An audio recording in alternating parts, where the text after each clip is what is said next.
आत्मिक युद्ध के बारे में भी हमने कुछ महत्वपूर्ण चीजें जान लिया है। आत्मिक युद्ध क्या है?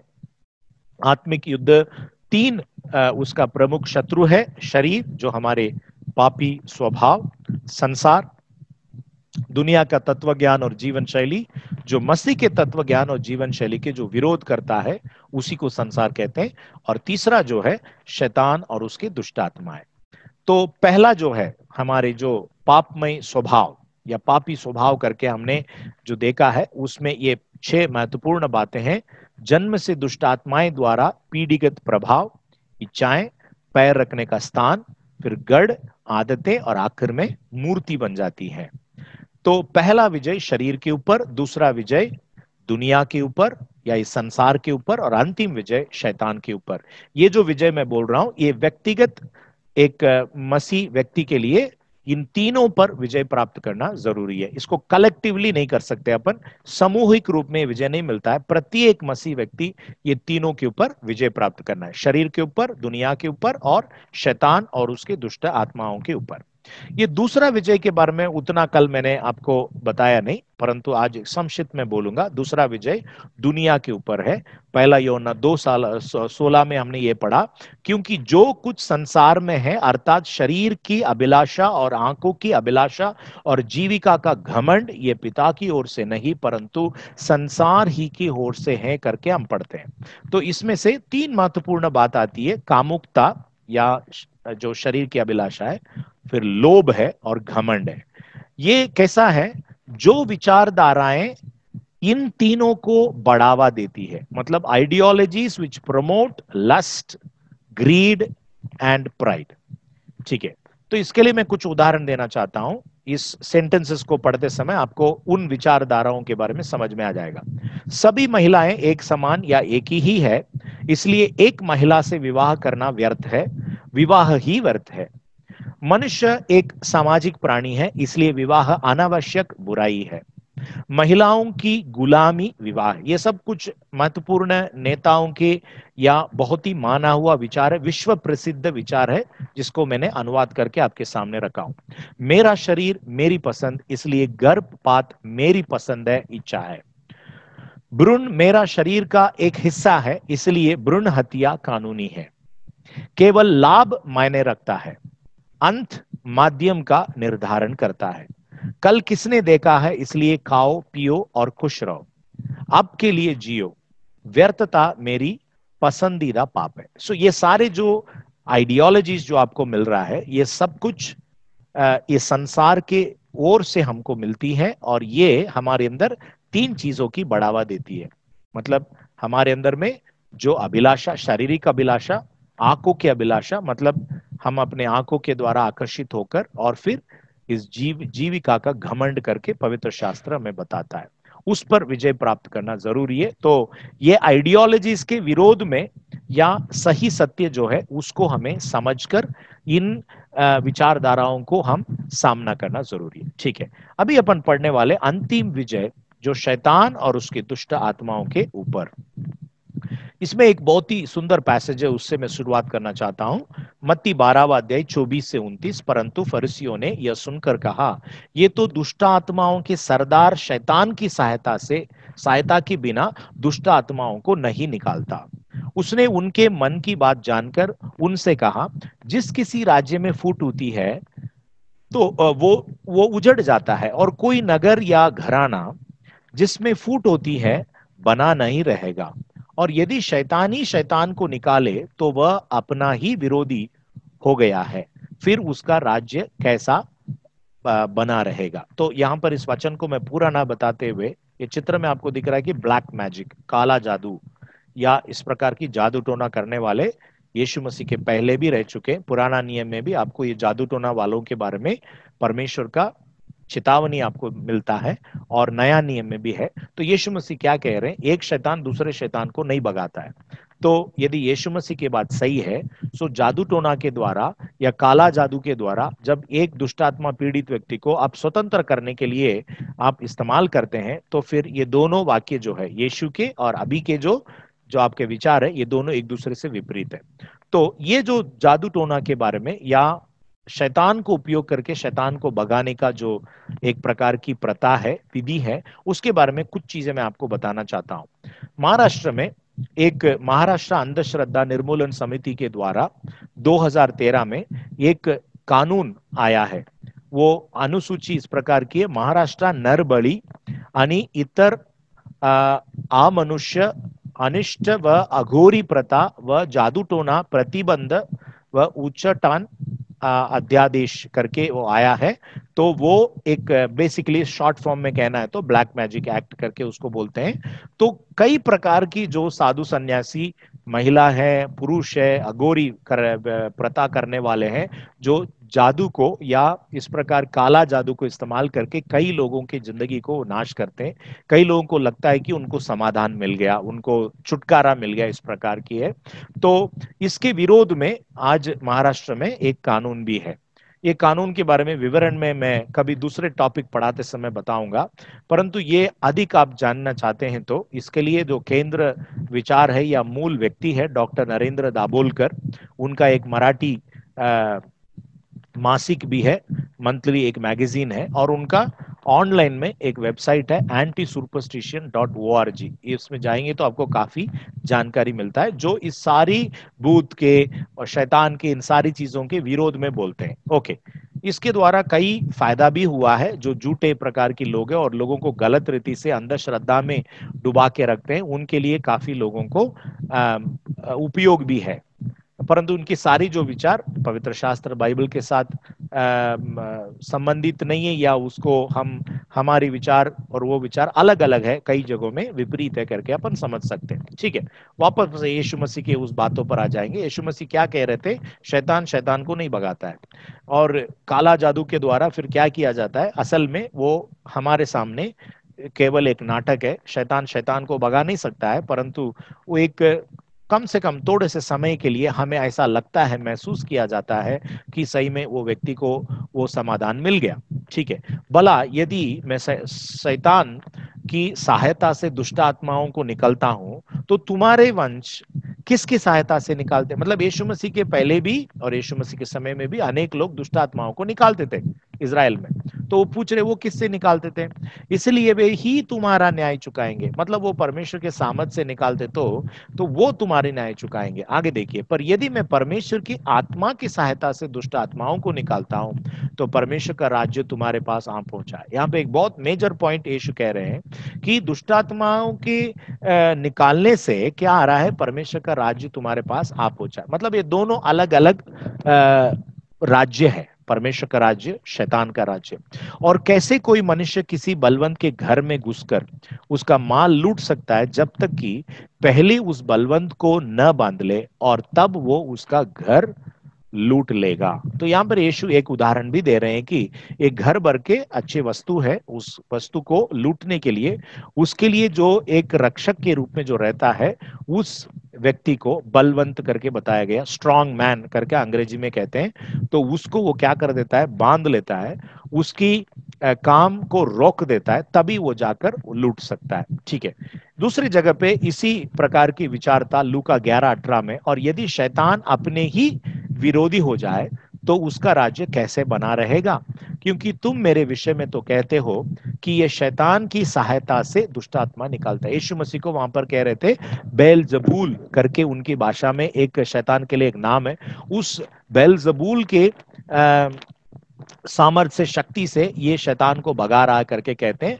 यीशु जो बोलते हैं 100% सच है। तो कह रहे ये कैसे हो सकता है? शैतान अपने ही विरोधी कैसे हो सकता है? सो ये काला जादू के बारे में यदि आपको लगता है कि शैतान शैतान को ही भगा रहा है, वो सब डुप्लीकेट है।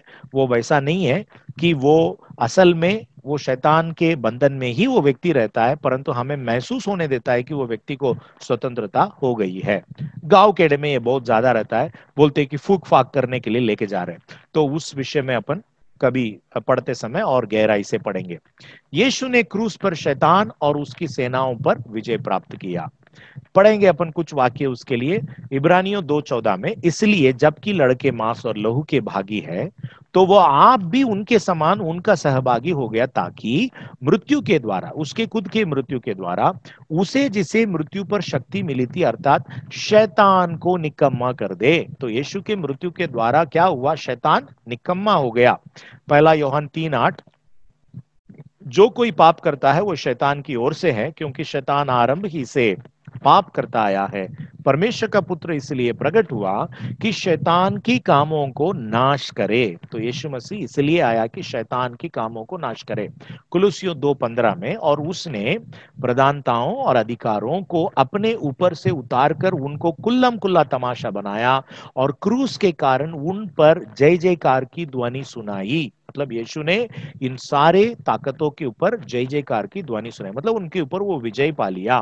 प्रकाशित वाक्य 6:2 में लिखा है, और मैंने दृष्टि की और देखो, एक श्वेत घोड़ा है, और उसका सवार धनुष लिए हुए हैं, और उसे एक मुकुट दिया गया, और वह जय करता हुआ निकला कि और भी जय प्राप्त करे। मतलब जय हो चुका है और फाइनल कंप्लीशन के लिए वो निकला हुआ है करके हम इस दर्शन में देख रहे हैं। ठीक है, अभी ये प्रश्न आ जाता है कि शैतान कौन है। पहले हमें हमारा शत्रु के बारे में अच्छी रीति से जानना जरूरी है। बहुत सारे जो विचार हम इधर उधर से, सेवकों से, कई वक्ताओं से, किताबों में से पढ़ते हैं, वो सब बात एक बाजू रखकर पवित्र शास्त्र शैतान के बारे में, दुष्ट आत्माओं के बारे में क्या कहता है, उसके साथ कैसे हमें लड़ना है, कैसे विजय प्राप्त करना है, उसको हमें सीखना है। परमेश्वर का वचन 100% ट्रूथ है, सत्य है। बाकी लोगों का अपना अपना अनुभव रहता है, तो अनुभव के आधार पर कोई उपदेश नहीं बनाना है। चलिए, लूका 10वां अध्याय की 18वां पद, उसने उनसे कहा, यीशु मसीह कह रहे हैं, मैं शैतान को बिजली की नाई स्वर्ग से गिरा हुआ देख रहा था। मतलब शैतान कहां से गिरा है? स्वर्ग से गिरा। ये एक सत्य है, ये तथ्य, it's a fact.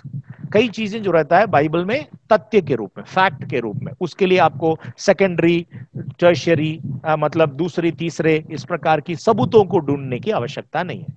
The primary statement itself is enough. वो एक सेल्फ एविडेंट ट्रूथ रहती है, स्वयं में ही सबूत के रूप में दिया जा रहा है। कौन कह रहा है? यीशु कह रहे हैं। यीशु क्या कह रहे हैं? शैतान स्वर्ग से गिरा। तो ये एक तथ्य। ओके, प्रकाशित वाक्य 12:3 और 4, और एक और चिन्ह स्वर्ग पर दिखाई दिया, और देखो, एक बड़ा लाल अजगर था, जिसके 7 सिर और 10 सींग थे, और उसके सिरों पर 7 राज मुकुट थे, और उसकी पूंछ ने आकाश के तारों की 1/3 को खींचकर पृथ्वी पर डाल दिया। देखिए, प्रकाशित वाक्य चिन्ह के रूप में लिखा हुआ, इट इज सिंबॉलिज्म। तो ये सिंबल्स को, ये जो चिन्हों को समझने के लिए हमें पवित्र शास्त्र और अन्य पुस्तकों की मदद की आवश्यकता है। इसका क्या अर्थ है? यहाँ पे लाल अजगर करके जो बताया गया वो शैतान है, और उसने 1/3 तारागणों को खींच लिया। ये कौन है? मतलब स्वर्गदूत है। स्वर्गदूत को उन्होंने 3 में से 1 भाग को, 1/3 को अपने साथ में वंचित करके उसको अपने ओर लुभाया, उनके साथ उनको लेकर आ गया। कुलुसियों 1:16 में हम ये पढ़ते हैं, ये शैतान या लूसीफर या जो जो नाम से हम पहचानते हैं, ये असल में कौन है? कैसे ये उसका उसका मूल क्या है? 1:16 में ये बताया गया, क्योंकि उसी में सारी वस्तुओं की सृष्टि हुई, स्वर्ग की हो अथवा पृथ्वी की, देखी या अनदेखी, क्या सिंहासन, क्या प्रभुताएं, क्या प्रधानताएं, क्या अधिकार, सारी वस्तुएं उसी के द्वारा और उसी के लिए सृजी गई है। मतलब परमेश्वर को छोड़कर सारी वस्तुएं सृजी गई है। तो उसमें शैतान करके जिसको हम बोलते हैं, या बाइबल कहता है, वो भी सृष्टि किया गया हुआ, वो स्वर्ग की हो या पृथ्वी की हो, देखी हो या अनदेखी हो। शरीर के तो अपन देख सकते हैं, जो शरीर नहीं है, आत्मा जो रहता है, उसको अपन देख नहीं सकते। सो देखी हो या अनदेखी हो, स्वर्ग की हो या पृथ्वी की हो, सारी वस्तुएं जो है वो सृष्टि किया गया। परमेश्वर को छोड़कर सब कुछ सृष्टि किया हुआ है। सो देयरफॉर ये जो स्वर्गदूत जो स्वर्ग से गिरा, जिसको शैतान कहलाते हैं, वो सृष्टि किया हुआ एक स्वर्गदूत है। ओके, अय्यूब 38वां अध्याय की 4 से 7 में इस प्रकार पढ़ते हैं, जब मैंने पृथ्वी की नींव डाली तब तू कहां था? यदि तू समझदार हो तो उत्तर दे। उसकी नाप किसने ठहराई? क्या तू जानता है उस पर किसने सूत खींचा है? उसकी नींव कौन सी वस्तु पर रखी गई? वह किसने उसके कोने का पत्थर बिठाया? जबकि भोर के तारे एक संग आनंद से गाते थे और परमेश्वर के सब पुत्र जय जयकार करते थे। तो यहां लिखा हुआ है कि बोर के तारे बोर के तारे एक संग आनंद से गाते थे और परमेश्वर के सब पुत्र जय जयकार करते थे। मतलब पृथ्वी का जब सृष्टि हो रहा था, एक झुंड था, एक दल था, जो उसको इस तरह से नाम से पहचाना गया, भोर के तारे, और दूसरा है परमेश्वर के पुत्र। मतलब ये बेसिकली स्वर्गदूतों के बारे में बताया जा रहा है। ये पृथ्वी के सृष्टि के पहले उनका सृष्टि हुआ, ये ध्यान रखिए। पृथ्वी के सृष्टि के पहले, मनुष्य की सृष्टि के पहले स्वर्गदूतों की सृष्टि हुई। एक्चुअली बाइबल के दो विशेष पद है जिसको अधिकतर शैतान के साथ या उसके निर्माण, उसके गुणों के साथ में वर्णन करने के लिए इस्तेमाल किया जाता है, यशायाह 14 और एजेकिएल 28। परंतु मैं आपको दिखाऊंगा कि इस तरह से करना उचित नहीं है। देखिए 14वां अध्याय की 12 से 15 है। बोर के चमकने वाले तारे, तू कैसे आकाश से गिर पड़ा, तू जो जाति जाति का हरा देता था और अब कैसे काटकर भूमि पर गिराया गया है। तू मन में कहता था कि मैं स्वर्ग पर चढ़ूंगा, मैं अपने सिंहासन को ईश्वर के तारागणों से अधिक ऊंचा करूंगा और उत्तर दिशा के छोर पर सभा के पर्वत पर विराजूंगा। मैं मेघों से भी ऊंचे ऊंचे स्थानों के ऊपर चढ़ूंगा, मैं परम प्रधान के तुल्य हो जाऊंगा। परंतु तू अधोलोक में उस गड्ढे है कि ताह तक उतारा जाएगा। तो ये वचन जो है अधिकतर यही जगह से लूसीफर ये शब्द आया करके बाइबल से दिखाने वाले हैं, भोर के चमकने वाले तारे। मैं अभी बताऊंगा कि वो लूसीफर कहां से आया। ठीक है, 14:4 में इसके कुछ वचनों के पहले लिखा है कि किसके लिए ये वचन दिया हुआ है। ये शैतान के बारे में बताने के लिए है या किस और व्यक्ति के लिए? उस दिन तू बाबुल की राजा पर ताना मारकर कहेगा। बाबिलोन की राजा के ऊपर ताना मारकर यह भविष्यवाणी बोला गया है। यदि किसमें इसको आपको किसी को इसमें संदेह है, आप व्हाट्सएप कीजिए अपने प्रश्न को, मैं विस्तार रूप में आपको समझाऊंगा। ये जो शब्द है बोर की तारा, अंग्रेजी में मॉर्निंग स्टार, जिसको कई बाइबल्स में आपको लूसीफर करके शब्द रहता है, ये हिब्रानी में ही लूसीफर नहीं है, यूनानी में लूसीफर नहीं है। हेलेल ये शब्द जो है वो लतीन भाषा का है। असल में ये लूसीफर कहां से आया मैं बताऊंगा उसका स्टोरी।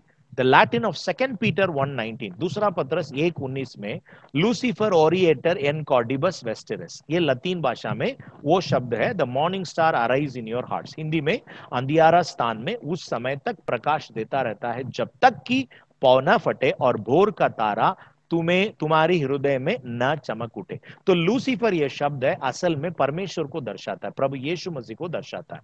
ओके, 5वीं शताब्दी में दूसरा एक मॉर्निंग स्टार आया, दूसरा लूसीफर आया, यह लतीन शब्द है। वो यशायाह 14 के साथ में, यशायाह 14:12 में जो है वो जगह में लूसीफर की इस्तेमाल हुई है, वो लैटिन बाइबल में बोर की तारा करके जो बताया जा रहा है वो असल में प्राचीन दुनिया में ग्रह शुक्र, वीनस जो प्लैनेट है उसको ही वो दर्शाता है। ठीक है, तो शुरुआत की अंग्रेजी अनुवादों में इसे शैतान करके अनुवादित नहीं किया गया था। तो फिर यह कब से शुरुआत हुआ है आप देख सकते हैं, 14वां शताब्दी के बाद। विक्लिफ बाइबल में यह लिखा, हा Lucifer the risest early, how fellest thou down from haven.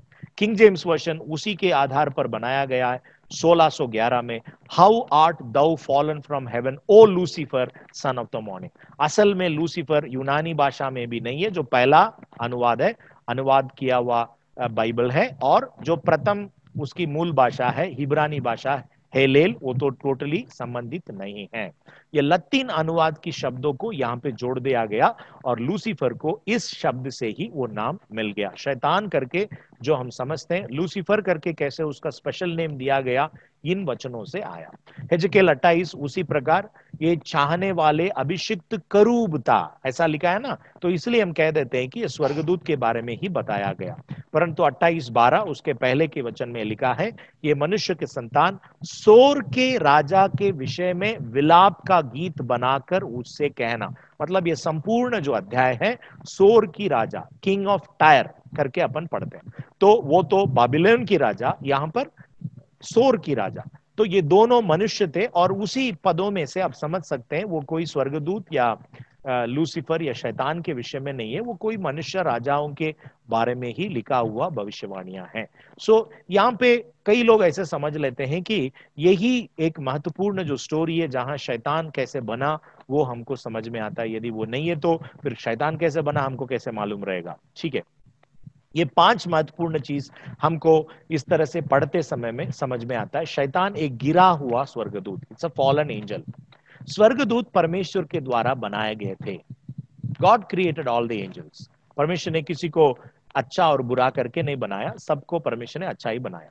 वह अपनी इच्छा से शैतान बना, मतलब प्रत्येक को, जैसे मनुष्य को स्वयं की इच्छा दिया गया है, वैसे स्वर्गदूतों को भी इच्छा है। उसके लिए काफी वचन है। वो स्वर्गदूतों के 1/3 को पतन के लिए कारण हुआ, मतलब स्वर्गदूतों की 1/3 एंजल्स को उसने गिरा दिया, साथ में लेकर आ गया। यीशु ने क्रूस पर शैतान और उसकी सेनाओं पर विजय प्राप्त किया। ये सेना कौन है? जो 1/3 जो है उसके साथ में गिर गए परमेश्वर के उपस्थिति से, वो उसका सेना बन गए और उसके ऊपर प्रभु यीशु मसीह विजय पाया।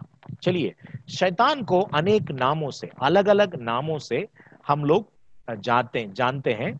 तो उस शैतान का कुछ नाम मैंने यहां दिया हूं। शैतान जो है सैटनस करके है, जिसका अर्थ है आरोप लगाने वाला। डेविल, वो भी शैतान करके हिंदी में रहता है, वो निंदा करने वाला। और दूसरा है जो प्रभु यीशु मसीह बोलते हैं, वो बुराई करने वाला, बदनाम करने वाला, परखने वाला। इस तरह से बहुत सारा नाम है। उसको बाइबल पढ़ते समय हमको मूल भाषा में ये सारी चीजें समझ में आता है। ठीक है, शैतान कहाँ रहता है, शैतान कौन है, वो तो हमको मालूम हो गया, बाइबल के मदद से हमने इतना जान लिया शैतान कहाँ रहता है। अय्यूब 1:7 में यहोवा ने शैतान से पूछा, तू कहां से आता है? शैतान ने यहोवा को उत्तर दिया कि पृथ्वी पर इधर उधर घूमते फिरते और डोलते डालते आया हूं। तो इस वाक्य से हमें समझ में आता है कि वो कहाँ रहता है? पृथ्वी पर रहता है। पृथ्वी में एक जगह पे नहीं, कई जगहों पे घूमते घूमते रहता है। आज उसके लिए बहुत सारा सुंदर सुंदर कमांड सेंटर्स उसने अधिकार को जता के रखा है, प्रभुता करता है। पृथ्वी का स्वामी वही है करके बाइबल कहती है। ठीक है, पतरस भी यही बात कहता है। पतरस 5:8 में, पहला पतरस 5:8 में, सचेत हो और जागते रहो, क्योंकि तुम्हारा विरोधी शैतान गरजने वाले सिंह की नाई इस खोज में रहता है कि किसको फाड़ का। एक जगह पे बैठ के नहीं, वो खोज में ही रहता है, इधर उधर घूमते रहता है कि किसको नाश करे। और प्रकाशित वाक्य 12:9 में यह बात लिखा है, और वो बड़ा अजगर अर्थात वही पुराना सांप जो इबलीस और शैतान कहलाता है और सारे संसार का भरमाने वाला, मतलब वो सारे संसार पर घूमने वाला, एक जगह पे नहीं, सारे संसार पर घूमने वाला पृथ्वी पर गिरा दिया गया और उसके दूत उसके साथ गिरा दिए गए। ये तो हम पहले भी पढ़ चुके। प्रकाशित वाक्य 2 अध्याय की 12-13 में बहुत ही इंपॉर्टेंट एक जानकारी दिया गया है। यीशु मसीह के चेलों के समय, मतलब प्रथम कलीसिया के समय में, शैतान का सिंहासन एक गांव में, एक नगर में था। कोई यहां लिखा है, पिरगमून की कलीसिया के दूत के लिए यह लिख कि जिसके पास दोधारी और चौकी तलवार है, वो यह कहता है कि मैं ये तो जानता हूं कि तू वहां रहता है जहां शैतान का सिंहासन है और मेरे नाम पर स्थिर रहता है, और मुझ पर विश्वास करने से उन दिनों में भी पीछे नहीं हटा जिनमें मेरा विश्वास योग्य साक्षी अंतिपास तुम में उस स्थान पर घात किया गया जहां शैतान रहता है। क्लू दिया गया है, वो गांव का नाम पेरगमुम, वो आज के टर्की करके देश में है, और वहां पर लोग हत्या किए गए, मतलब परमेश्वर के ऊपर, यीशु मसीह पर विश्वास रखने वालों का हत्या हुआ है। तो शैतान का सिंहासन वहां पर था करके इधर लिखा हुआ है। ठीक है, आज जाके टर्की में आप पेरगमुम को ढूंढेंगे तो आपको वो जगह नहीं मिलेगा, पूरा वो खाली पड़ा हुआ जमीन ही मिलेगा। परंतु ये पेरगमुन का जो वेदी जो था, जहां पर शैतान का सिंहासन था करके बाइबल कहती है, आज ये दूसरे जगह में है। ये है altar of Zeus, Pergamon Museum, Berlin में, जर्मनी में है। और ये जो ऑल्टर को कैसे बनाया गया? ऐसे अपने आप में नहीं बनाया गया। वो जो पेरगमोन में जाकर वहां के पत्थरों और सारे जो इमारत जो बनी हुई थी, उन खंभों को, सारे मटेरियल्स को लाकर यहाँ पे उसको स्टेप बाय स्टेप बहुत ही क्रमानुसार बनाया गया। ये 20वीं शताब्दी के आरंभ में एल्फ्रेड मिसेल, लडविग हॉफमैन करके दो जन ने ये सारी चीज को बनाए और 1930 में ये पूरा बिल्डिंग इमारत जो है खुला कर दिया गया। तो ये पेर्गमुन का एक्चुअली देखेंगे तो एक बहुत बड़ा एक सिंहासन टाइप की है, दो तरफ अपने हाथ को रखकर आर्म चेयर जैसा ये सिंहासन टाइप बनाया हुआ है, ऑल्टर ऑफ जीज करके कहते हैं। तो ये जो जगह पेर्गमन जो था वो प्रथम कलीसिया के समय के शैतान का सिंहासन उस जगह में रहा करके प्रेरित कहते हैं। शायद आप पूछ सकते हैं आज बर्लिन में है क्या? नहीं, वो एक जगह में नहीं है, विश्व के कई जगहों पे उसने अपने कमांड सेंटर्स को बनाकर अपने कार्य को करता है। प्रकाशित वाक्य 12वां अध्याय 12 वचन, इस कारण हे स्वर्गो और उनमें रहने वालों मग्न हो, हे पृथ्वी और समुद्र तुम पर हाय, क्योंकि शैतान बड़े क्रोध के साथ तुम्हारे पास उतर आया है, क्योंकि जानता है कि उसका थोड़ा ही समय और बाकी है।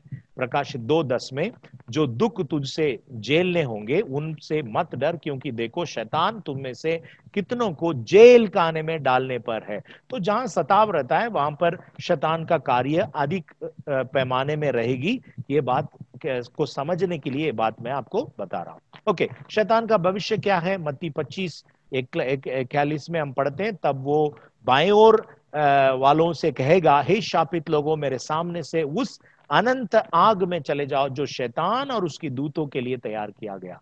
वो कहां जाने वाला है? अनंत आग में जाने वाला। प्रकाशित वाक्य 20:2 में लिखा है, उसको पकड़ के 1000 वर्ष के लिए बांधा जाएगा करके लिखा है। और 20:10 में लिखा है, शैतान को, जो बरमाने वाले शैतान, आग और गंधक की उस झील में डाल दिया जाएगा करके लिखा हुआ है। ओके, तो इन सारी बातों से हम समझ सकते हैं कि शैतान असल में कौन था? एक स्वर्गदूत था और फिर वो गिरा दिया गया। हमें शायद वो कारण खुले रीति से नहीं बताया गया, परंतु यीशु मसीह का जो शब्द है वो तथ्य है, फैक्ट है। वो गिरा दिया गया। गिरते समय वो 1/3 स्वर्गदूतों को भी अपने संग लेकर आ गया। और चौथा जो बात है कि संसार के ऊपर वो अभी राज्य कर रहा है, और एक दिन वो यीशु मसीह तो उसको क्रूस के ऊपर उसके ऊपर विजय प्राप्त किया, परंतु एक दिन उसका एक भविष्य है। वो अंत क्या रहेगा? वो अनंत काल के आग में वो फेंक दिया जाएगा, मतलब वो नष्ट किया जाएगा। तो तब तक, मतलब वो जो घटना होने तक, आज इस पृथ्वी के ऊपर मंडराने वाला शैतान एक जगह पे नहीं, कईयों जगह पे रह के अपने कार्य को करते रहता है। तो कल के दिन हम लोग शैतान और उसके दुष्ट आत्माएं, इसके बारे में पढ़ने वाले हैं। तो इस वचन के द्वारा और हमको प्रकाशन मिलेगा कि हम शैतान के विरोध में और उसकी दुष्ट आत्माओं को कैसे पहचान कर उसके विरोध में हमारी आत्मिक युद्ध को योग्य रीति से कैसे करें, उसके लिए प्रभु हमको मदद करे। अपने आंखों को बंद करके प्रार्थना करेंगे।